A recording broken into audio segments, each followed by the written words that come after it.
We analyze the different components that make those beautiful cuts and try to figure out which are the key components that we need to mimic in order to achieve those beautiful cuts of meat.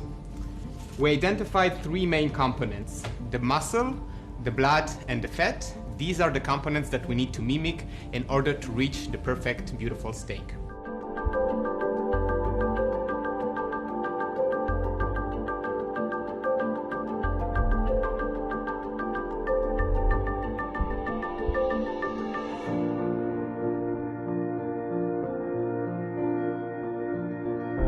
Our technology can create whole muscle cuts just as a cow can produce that in a much more efficient way with a lower cost, and of course it's much better for the environment.